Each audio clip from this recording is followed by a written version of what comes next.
आराम हराम है का नारा किनके द्वारा दिया गया था? जवाहरलाल नेहरू जी के द्वारा आराम हराम है का नारा दिया गया था। ठीक है ना। आगे आप बताइएगा,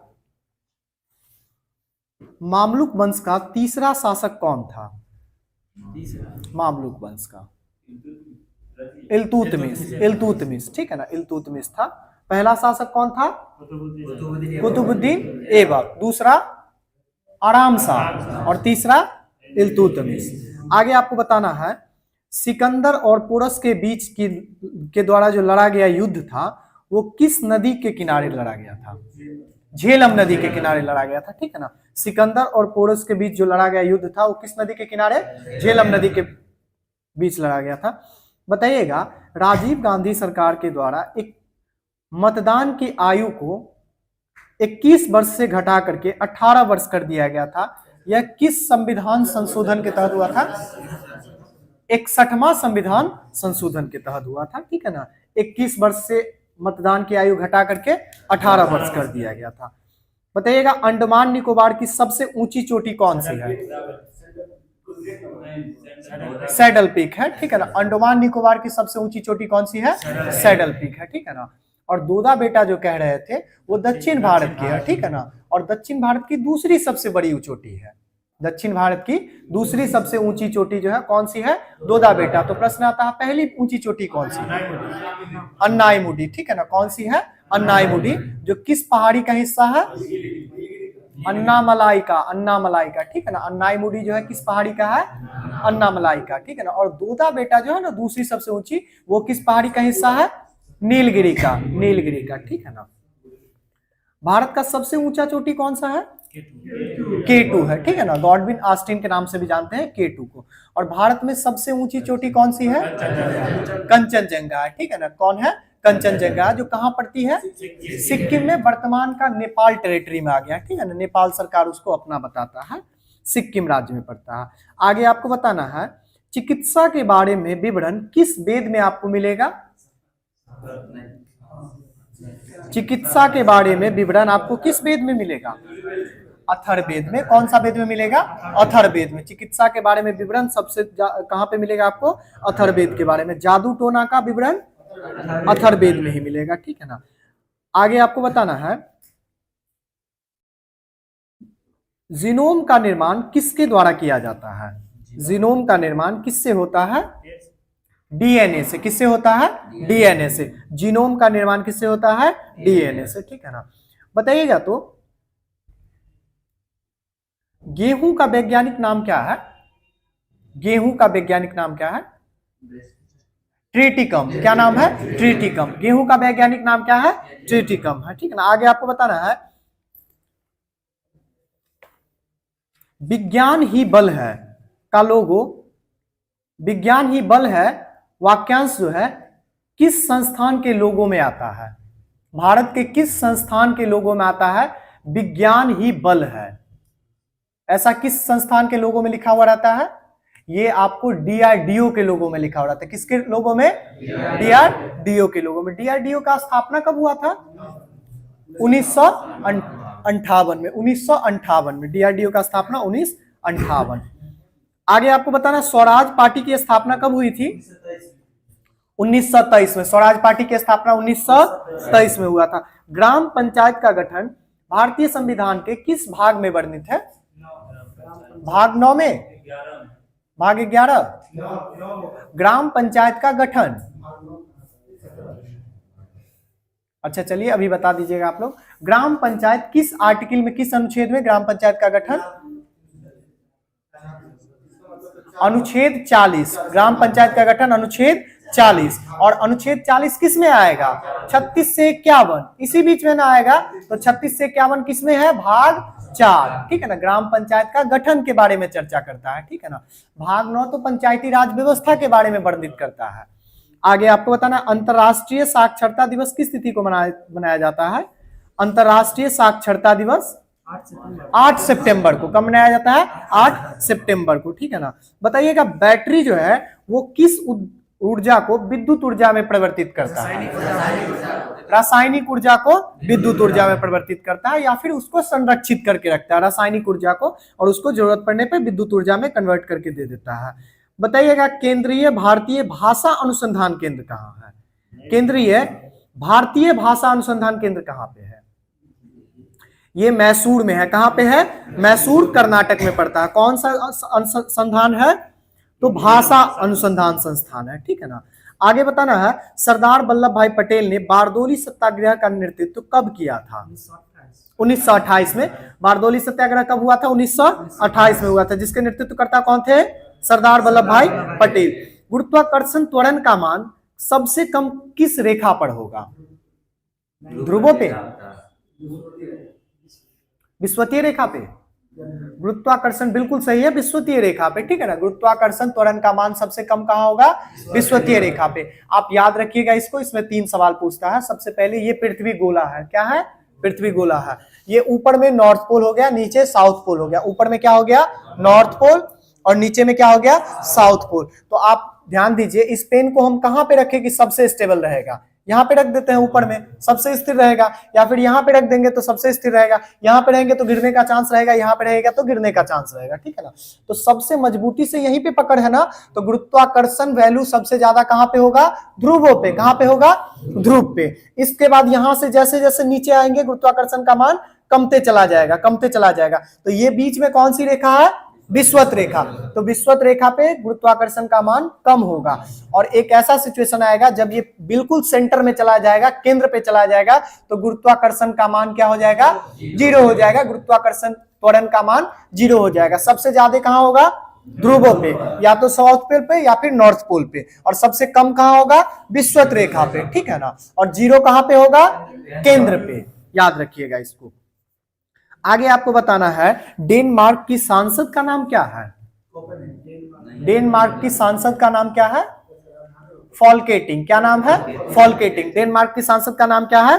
फॉल्केटिंग। भारत की सांसद का नाम क्या है? सांसद ही है, ठीक है ना, पार्लियामेंट ही है। बताइएगा तो पीली क्रांति का संबंध किससे है? तिलहन के विकास से है, ठीक है ना। पीली क्रांति का संबंध तिलहन के विकास से है। भारत की प्रथम महिला मुख्यमंत्री कौन थी? सुचिता कृपलानी जी। भारत की प्रथम महिला मुख्यमंत्री कौन थे? सुचिता कृपलानी। और भारत की पहली महिला प्रधानमंत्री कौन थी? इंदिरा गांधी। भारत की पहली महिला राष्ट्रपति कौन थी? प्रतिभा देवी सिंह पाटिल। प्रतिभा देवी सिंह पाटिल, ठीक है ना। और भारत की पहली महिला राज्यपाल कौन थी? सरोजनी नायडू। सरोजनी नायडू। और इनका दोनों का कंडीशन ये बनता है कि सरोजनी नायडू भी कहाँ के थे? उत्तर प्रदेश के राज्यपाल। और मुख्यमंत्री भी सुचिता कृपलानी जी कहाँ के थे? उत्तर प्रदेश के ही थे, ठीक है ना। आगे आपको बताना है,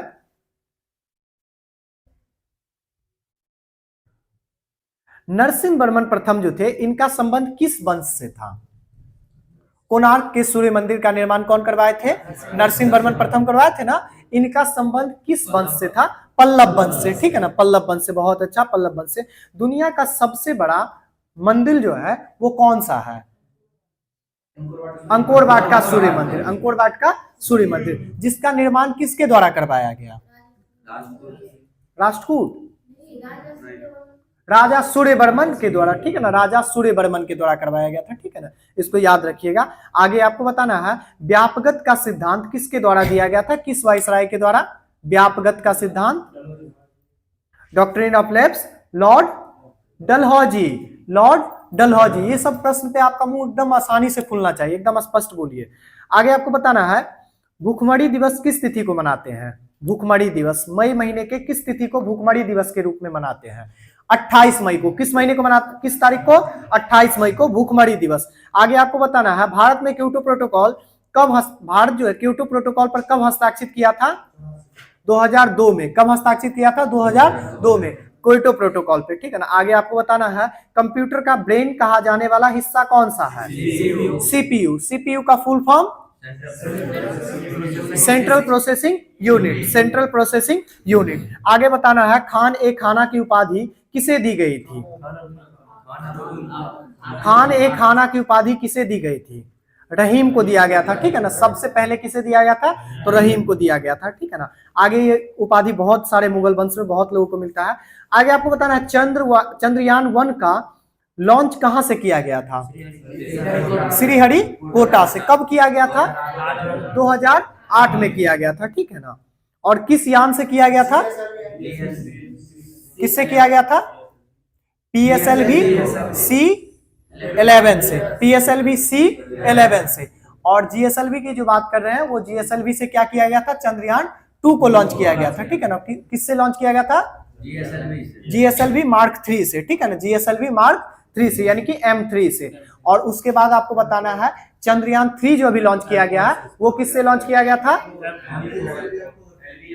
LVM-3M4 से, LVM-3M4 से लॉन्च किया गया था चंद्रयान 3 को। इसको याद रखिएगा। आगे आपको बताना है दूरदृष्टि दोष को दूर करने के लिए आप किस लेंस का प्रयोग करेंगे, उत्तल लेंस का। दूरदृष्टि दोष को दूर करने के लिए किस लेंस का प्रयोग करेंगे, उत्तल लेंस का, ठीक है ना। निकट दृष्टि दोष के लिए किस लेंस का प्रयोग, अवतल लेंस का प्रयोग करेंगे। आगे आपको बताना है अखिल भारतीय किसान सभा के प्रथम अध्यक्ष कौन थे, अखिल भारतीय किसान सभा के प्रथम अध्यक्ष स्वामी सहजानंद, ठीक है ना, स्वामी सहजानंद। आगे आपको बताना है जंक फाइल को किस नाम से जाना जाता है, जंक फाइलों को कंप्यूटर शब्दावली में क्या किस नाम से जाने जाते हैं, स्पैम। स्पैम किस नाम से जानते हैं, स्पैम। बोलते हैं ना कि स्पैम मैसेज है, जंक फाइल्स होता है वो। आगे आपको बताना भारत का कौन सा द्वीप जो है वो सक्रिय ज्वालामुखी है, बैडन द्वीप।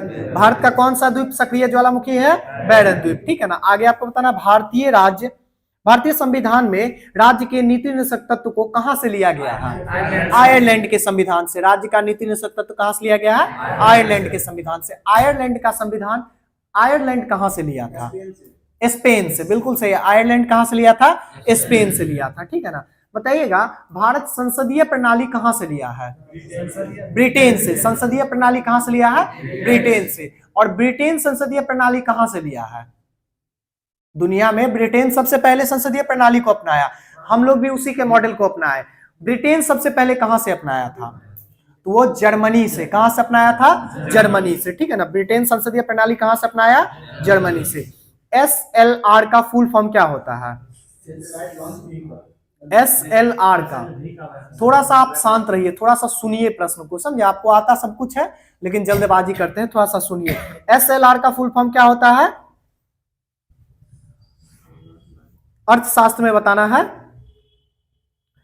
स्टैट्यूटरी लिक्विडिटी रेशियो बोलते हैं, ठीक है ना, स्टैट्यूटरी लिक्विडिटी रेशियो बोलते हैं, SLR। आगे आपको बताना है निर्मला उपन्यास के लेखक कौन है, निर्मला उपन्यास के लेखक कौन है, मुंशी प्रेमचंद, मुंशी प्रेमचंद। आगे आपको बताना नरौरा परमाणु संयंत्र किस राज्य में अवस्थित है, नरौरा, नरौरा उत्तर प्रदेश में, यूपी में। नरौरा कहां पे है, यूपी में है। आगे आपको बताना स्वतंत्र भारत में संविधान सभा के अध्यक्ष के रूप में कौन चुने गए थे, अस्थायी रूप से। देखिए जब भी अगर सीधा प्रश्न पूछा जाएगा ना कि संविधान सभा में अध्यक्ष कौन थे, तो आप कुछ भी नहीं सोचिएगा, डायरेक्ट अस्थाई वाला पूछा जा रहा है आपसे, डॉक्टर राजेंद्र प्रसाद। और अस्थाई पूछे जाएगा ना तो अस्थाई शब्द लगा दिया जाएगा, ठीक है ना। तो कौन थे अध्यक्ष, संविधान सभा के डॉक्टर राजेंद्र प्रसाद। और उपाध्यक्ष कौन थे, संविधान सभा के उपाध्यक्ष कौन थे, HC मुखर्जी, हरेश चंद्र मुखर्जी, ठीक है ना। और अस्थाई अध्यक्ष कौन थे, सच्चिदानंद सिन्हा जी थे। अस्थाई अध्यक्ष कौन थे, सच्चिदानंद सिन्हा जी थे। और अस्थाई तौर पे मनोनीत उपाध्यक्ष कौन थे, फ्रैंको एंथोनी जी थे। कौन थे, फ्रैंको एंथोनी जी। आगे आपको बताना है पूर्वी घाट को पश्चिमी घाट से कौन सी पहाड़ी जोड़ती है, नीलगिरी पहाड़ी। पूर्वी घाट को पश्चिमी घाट से कौन जोड़ती है, नीलगिरी पहाड़ी जोड़ती है। आगे आपको बताना है फ्लॉपी डिस्क का क्षमता कितना MB होता है, फ्लॉपी डिस्क। जैसे आज जो मेमोरी कार्ड आता है ना, SD कार्ड जो आता है, इससे पहले जो है ना कंप्यूटर में CD चलता था, ठीक है ना, कंपैक्ट डिस्क चलता था। और कंपैक्ट डिस्क से पहले फ्लॉपी डिस्क चलता था, ठीक है ना। फ्लॉपी डिस्क एक इतना तार होता था 1.3 सेंटीमीटर, 1.3 इंच लंबा जो है ना, एक मतलब तार टाइप का होता था। और उसी में चीजों को संग्रहित किया जाता था, स्मृति को उसी में संग्रहित किया जाता था। तो फ्लॉपी डिस्क का जो क्षमता होता था वो कितना होता था, 2 से 1.4 से लेकर के 2.2 तक होता था एमबी में, 1.4 से लेकर के 2.2 एमबी होता था, ठीक है ना, इतना ही उसका स्टोरेज होता था। सोचिए, उसके बाद फिर सीडी का आविष्कार हुआ, फिर सीडी के बाद तो अब तो किसका हो गया, मेमोरी कार्ड का, एसडी कार्ड का, तो अब तो अनलिमिटेड देख रहे हैं कितना बड़ा बड़ा आ गया है। अभी सबसे ज्यादा जो यूनिट है मेमोरी को नापने का वो कौन सा यूनिट है, जीबी, जीबी से भी बड़ा टीबी, टेराबाइट, ठीक है ना, टीबी। केबी का फुल फॉर्म क्या होता है, किलोबाइट, एमबी का मेगाबाइट, जीबी का गीगाबाइट और टीबी का टेराबाइट। और जब भी चलेगा ये तो 1024 के रेशियो में चलेगा, ठीक है ना, 1024 के रेशियो में, यानी सब एक से ऊपर एक होते चला जाएगा। 1024 एमबी का क्या हो जाएगा, एक जीबी, 1024 केबी का एक एमबी और 1024 जीबी का एक टीबी, इसी तरह से चलता है। चलिए, हाँ, आगे आपको बताना है, लोहे को जंग से बचाने के लिए लोहा पर किसकी परत चढ़ाई जाती है, जिंक की परत चढ़ाई जाती है, किसकी, जिंक की। और ये परत चढ़ाने की प्रक्रिया को किस नाम से जानते हैं, जस्तीकरण या गैल्वेनाइजेशन, ठीक है ना, जस्तीकरण या गैल्वेनाइजेशन। आगे आपको बताना है, बारदोली सत्याग्रह का नेतृत्व कौन किए थे, सरदार वल्लभ भाई पटेल किए थे।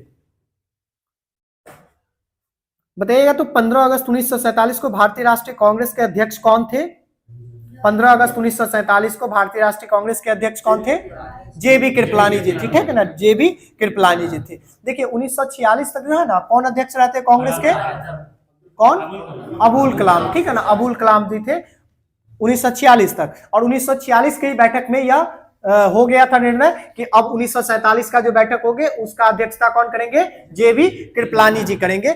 लेकिन उससे पहले, भारत आजादी से पहले एक बार दिल्ली में विशेष अधिवेशन होता है जिसकी अध्यक्षता कौन करते हैं, डॉक्टर राजेंद्र प्रसाद करते हैं, डॉक्टर राजेंद्र प्रसाद करते हैं। और फिर बाद में जो वार्षिक अधिवेशन होता है उसका अध्यक्षता कौन करते हैं, जेबी कृपलानी जी करते हैं 1947 में। आगे आपको बताना, यूनाइटेड नेशन ऑर्गेनाइजेशन का मुख्यालय कहां पे है, न्यूयॉर्क, न्यूयॉर्क। यूएनओ का मुख्यालय कहां पे, न्यूयॉर्क में, ठीक है ना। न्यूयॉर्क किस देश में पड़ता है, अमेरिका, ठीक है ना। आगे आपको बताना है, 2012 में अंटार्कटिका में भारत द्वारा स्थापित अनुसंधान केंद्र कौन सा था, भारती, भारती, भारती, ठीक है ना। 2012 में जो अंटार्कटिका में स्थापित किया था ना वो कौन सा किया था, भारती किया था। आगे बताना है, अकबर का राज्य मंत्री कौन था, टोडरमल थे, अकबर के राजस्व मंत्री कौन थे, टोडरमल थे। आगे आपको बताना, आईएमएफ का मुख्यालय कहां पे है, इंटरनेशनल मॉनेटरी फंड का मुख्यालय कहां पे है, वाशिंगटन डीसी, कहां पे है, वाशिंगटन डीसी। वाशिंगटन डीसी कहां पड़ता है, अमेरिका में, ठीक है ना, अमेरिका में। अमेरिका की राजधानी कहां है, वाशिंगटन डीसी है, ठीक है ना, Washington District of Columbia, DC का मतलब होता है। आगे आपको बताना है, विश्व बाघ दिवस किस तिथि को मनाया जाता है, विश्व बाघ दिवस जुलाई मंथ में किस तिथि को मनाया जाता है, 29 जुलाई को। कब मनाया जाता है, 29 जुलाई को विश्व बाघ दिवस। आगे आपको बताना है, भारत में बाघ परियोजना आया कब था, 1972, 1972 भारत में बाघ परियोजना कब आया, 1972 में, ठीक है ना। और 1973 में भारत का में जो है ना बाघ को राष्ट्रीय पशु का दर्जा दिया गया, राष्ट्रीय पशु का दर्जा दिया गया। और इससे पहले राष्ट्रीय पशु क्या था, 1972 में राष्ट्रीय पशु क्या था, जब बाघ प्रोजेक्ट आया था तब भारत का राष्ट्रीय पशु क्या था, सिंह, यानी लायन जिसको बोलते हैं, शेर जो नहीं होता वो शेर था। और 1973 में जो है बाघ के संख्या को बढ़ाने के लिए और बाघ के प्रति लोगों में श्रद्धा आए, ठीक है ना, बाघ को कोई हत्या ना करे, इसके लिए 1973 में क्या चालू किया गया, बाघ को भारत का राष्ट्रीय पशु घोषित कर दिया गया, ठीक है ना। आगे आपको बताना है, जीने का अधिकार भारतीय संविधान के किस अनुच्छेद के तहत है, आर्टिकल 21 में है, किस में है, आर्टिकल 21 में है। आगे बताना है आपको, कीड़े का श्वास नली को किस नाम से जानते हैं, कीड़ा मकोड़ा जो होता है ना उसके श्वास नली को किस नाम से जानते हैं, ट्रैकिया, ट्रैकिया, गिल्स मछली, ठीक है ना, ट्रैकिया। गिल्स किस में होता है, जलीय जीवों में होता है, मछलियों वगैरह में होता है। आगे बताना है, भारत में जीडीपी में सबसे ज्यादा योगदान किस क्षेत्र का है, कृषि का सबसे कम, तृतीय क्षेत्र का, किसका है, तृतीय क्षेत्र का, यानी सेवा क्षेत्र जो कहते हैं। पहला कौन सा है, पहला जो है ना, सबसे पहले जो होता है पहला क्षेत्र उसको क्या बोलते हैं, कृषि, खान्य, मत्स्य वगैरह जो है ना, जो डायरेक्ट जिसमें आपको कुछ करना नहीं हो। बीज छींट दिए, ठीक है ना, फसल काट लिए, इसमें आपको कुछ ज्यादा करना नहीं ना पड़ा, ये प्रकृति से आएगा। तो जो प्रकृति से आएगा वो कौन सा क्षेत्र होगा? प्रथम क्षेत्र। कोयला को जो है सो खान से कहीं से निकाल लिए, कौन सा क्षेत्र के अंतर्गत आएगा? प्राथमिक क्षेत्र के अंदर, ठीक है ना। कोयला से बिजली बना लिए, कोयला से क्या बना लिए? बिजली। तो कुछ बनाए ना, कुछ से कुछ बनाए ना, कच्चा सामान से कुछ बनाए, तो ये कौन सा क्षेत्र हो जाएगा? द्वितीय क्षेत्र, ठीक है ना। लोहा कहां से मिलेगा आपको? लोहा कहां से मिलेगा? प्राथमिक क्षेत्र से। आपको धरती से लोहा मिल रहा है ना, और उस लोहा से क्या बना लिया आप? स्टील। क्या बना लिए? स्टील। तो कौन सा क्षेत्र हो जाएगा? द्वितीय क्षेत्र हो जाएगा। लोहा स्टील से आप बना लिए मोटरसाइकिल, कौन सा क्षेत्र हो जाएगा? द्वितीय क्षेत्र हो जाएगा। अब मोटरसाइकिल को आप बेच रहे हैं, ठीक है ना, तो बेच रहे हैं, तो ये कौन सा क्षेत्र हो जाएगा? तृतीय क्षेत्र। तो सबसे ज्यादा पैसा जो आता है वो किस क्षेत्र से आता है? तृतीय क्षेत्र से आता है। बोलिए।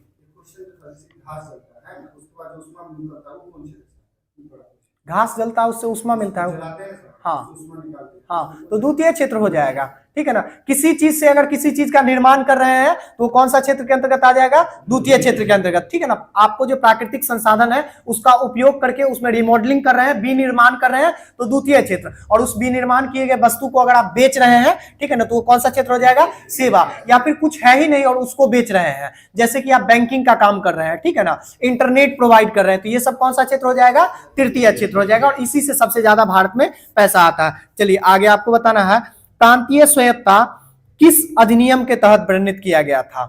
प्रांतीय स्वायत्तता, ठीक है ना, ये भारत शासन अधिनियम 1935 का जो था ना, इसके द्वारा प्रांतीय स्वायत्तता को स्थानांतरित किया गया था भारत में, ठीक है ना। आगे आपको बताना है 1920 के कांग्रेस का अधिवेशन कहां पे हुआ था? 1920 में कांग्रेस का अधिवेशन कहां पे हुआ था? कोलकाता में हुआ था। 1920 में कांग्रेस का अधिवेशन कहां हुआ था? कोलकाता में। और 1920 में इसी में ना खिलाफत आंदोलन के साथ साथ स्वराज आंदोलन समर्थन के द्वारा, स्वराज पार्टी के समर्थन के द्वारा असहयोग आंदोलन भी चालू हुआ था, ठीक है ना।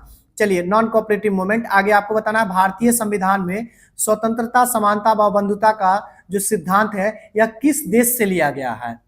स्वतंत्रता, समानता और बंधुता का सिद्धांत किस देश से लिया गया है? फ्रांस के संविधान से। कहां से लिया गया है? फ्रांस के संविधान से। आगे आपको बताना है, टिस्को की स्थापना कब हुई? टाटा टिस्को जो है कंपनी, इसकी स्थापना कब हुई थी? 1900, जब कांग्रेस का विभाजन हुआ था।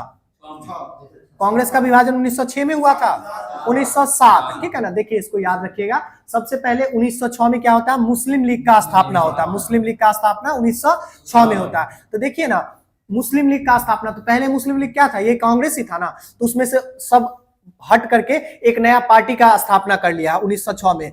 बाद में चल करके 1907 में जो बचे हुए लोग थे उसमें भी द्वंद्व हो जाता है कि तुम गरम दल हम नरम दल, ठीक है ना। तो 1907 में कांग्रेस का विभाजन हो जाता है। और जब विभाजन हो जाता है तो ये तो बिना नियम कानून का चल रहा है, जिसको जो मर्जी हो रहा कर रहा है ना।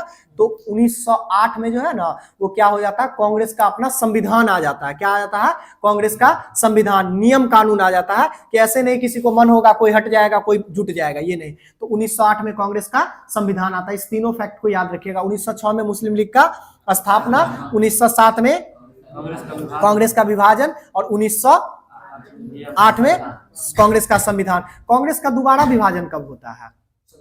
1918 में। कब होता है? 1918 में, ठीक है ना। 1918 में होता है, 17 नहीं 1918 में। और उसके तीसरा विभाजन जो स्वतंत्रता के बाद होता है वो कब होता है? 1969 में। कब होता है? 1969 में, ठीक है ना। याद रखिएगा इन सब फैक्ट को। टाटा टिस्को की स्थापना कब हुई थी? 1907 में। बताइएगा तो हेमाटाइट का सर्वाधिक उत्पादन करने वाला राज्य कौन सा है? हेमाटाइट का ओडिशा। कौन सा राज्य है? ओडिशा, ठीक है ना, ओडिशा। आगे बताना है, मानसून शब्द जो है यह किस भाषा का शब्द है?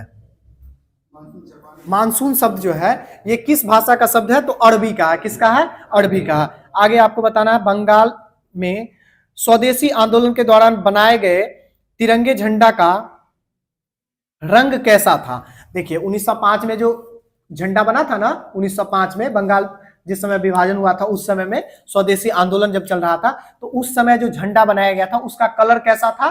तो अभी के वर्तमान झंडे से थोड़ा सा अलग था, ठीक है ना। तो कैसा कलर था? तो लाल, हरा और पीला। लाल, हरा और पीला। अभी कैसा कैसा कलर है? केसरिया, हरा और श्वेत। केसरिया, हरा और श्वेत, ठीक है ना। आयुष्मान भारत योजना किससे संबंधित है? स्वास्थ्य से है, ठीक है ना। आयुष्मान भारत योजना किससे संबंधित है? स्वास्थ्य से है। बताइएगा तो मनरेगा के तहत न्यूनतम मजदूरी देने का जो गारंटी है वो कितने दिनों को न्यूनतम आपको मजदूरी दिया जाएगा? 100 दिन का, ठीक है ना। मनरेगा का स्थापना कब हुआ था? 2009 में, 2006 में, देखिए 9 में। अच्छा, मनरेगा 2009 में और नरेगा 2006 में। अच्छा, मनरेगा 2006 में और नरेगा 2009 में, ठीक है ना। सब लोगों को कंफ्यूजन है, ऐसे मत याद रखिएगा, ठीक है ना। शांत रहिए, शांत रहिए। बताते हैं, मनरेगा और नरेगा दोनों का स्थापना कब हुआ था? 2006 में। मनरेगा और नरेगा दोनों का स्थापना कब हुआ था? 2006 में, ठीक है ना। मनरेगा जो है ना वो स्थापना नहीं हुआ था, नरेगा का नाम परिवर्तित किया गया 3 साल के बाद ना। नरेगा का सिर्फ नाम परिवर्तित किया गया। नरेगा का स्थापना होता है 2006 में और नरेगा का नाम परिवर्तित कब किया जाता है? 2009 में, 3 साल के बाद। और नाम परिवर्तित करके किया क्या जाता है? मनरेगा। ऐसा नहीं याद रखिएगा कि नरेगा 2006 में और मनरेगा 2009 में, ये गलत, ठीक है। क्या हुआ? कहीं लिखा हुआ है, गलत लिखा हुआ है, ठीक है ना। हम जो कह रहे हैं हाँ, वही लिखा होगा। अगर कहीं लिखा होगा कि मनरेगा का स्थापना 2009 में हुआ, गलत लिखा हुआ। नरेगा मनरेगा दोनों एक ही चीज है, सिर्फ नाम परिवर्तित हुआ था 2009 में, ठीक है ना। चलिए इतना ही करवा के छोड़ देते हैं। आज थोड़ा सा ध्यान दीजिएगा, जो लोग वीडियो में देख रहे हैं, ये क्यूज आप लोग को थोड़ा सा बहुत आसान लग रहा होगा कि सारा प्रश्न जो है वो बहुत आसान प्रश्न पूछा जाता है, जो प्रश्न एग्जाम में कभी नहीं पूछा जाएगा। तो ये गलत सोच है आपका। यह जो अभी बैच है ये एसएससी जीडी का बैच है, ठीक है ना। और एसएससी जीडी के बैच में आपको 20 प्रश्न ही मात्र पूछे जाते हैं जीके जीएस से, मात्र 20 प्रश्न। तो इसमें बहुत ज्यादा हाइप नहीं क्रिएट करना है कि सारा समय हमको जीके जीएस पे ही देना है। आपको महत्वपूर्ण एक सब्जेक्ट है हिंदी या इंग्लिश, आप हिंदी का चयन करें या इंग्लिश का चयन करें, वो आपको अभी से सोच के रखना है। ऐसा नहीं कि एग्जाम में जाते टाइम आपको चूज करना है कि हम हिंदी बना ले कि इंग्लिश बना ले। आप एक सब्जेक्ट को लेकर के चलिए और उसी एक सब्जेक्ट को अभी से प्रैक्टिस कीजिए। और हिंदी और इंग्लिश दोनों ऐसा सब्जेक्ट है जिसमें से अगर आपको 20 प्रश्न पूछा जाएगा तो न्यूनतम आप उसमें से 12 से 15 क्वेश्चन जो है न्यूनतम आप उसमें से सही कर सकते हैं। अगर आप थोड़ा और मेहनत करेंगे तो अधिक भी कर सकते हैं। तो यह वीडियो आपको अब लगभग डेली मिलेगा एसएससी जीडी के लिए। तो जितने भी लोग एसएससी जीडी के हैं वो आपको अपलोड कर दिया जाएगा, उसमें टाइटल में ही आपको मिल जाएगा, ठीक है ना। थंबनेल में मिल जाएगा कि ये एसएससी जीडी का बैच है। तो जो लोग एसएससी जीडी के लिए देखना चाहते हैं वो लोग इस वीडियो को जरूर देखेगा और लगभग ये वीडियो आपको डेली मिलेगा। और आसान और टफ क्वेश्चन कोई भी नहीं होता है। जो प्रश्न आपको आ रहा है वो बहुत आसान हो जाता है, जो प्रश्न आपको नहीं आ रहा है वो बहुत टफ हो जाता है। उदाहरण के लिए आपको हम बताते हैं, गांधी जी गोलमेज सम्मेलन में, द्वितीय गोलमेज सम्मेलन में भाग लिए थे। अब आपको बताना है कि गांधी जी उसमें कौन से कपड़ा को पहन करके गए थे। यह प्रश्न बहुत टफ प्रश्न के श्रेणी में आप लोग रख देंगे, लेकिन जिनको ये पता चल जाएगा, अभी हम क्लास में बता देंगे, कल इनसे अगर कोई पूछेगा तो क्या यह प्रश्न टफ रहेगा? नहीं रहेगा। तो कोई भी प्रश्न आसान और टफ नहीं होता है। तो इसके लिए और एसएससी जीडी में आपको आसान प्रश्न ही पूछा जाएगा, मैक्सिमम 2-4 प्रश्न आएगा ऐसा जो आपको उलझाएगा, तो उसके लिए परेशान भी नहीं होना है। बंद कर दीजिएगा।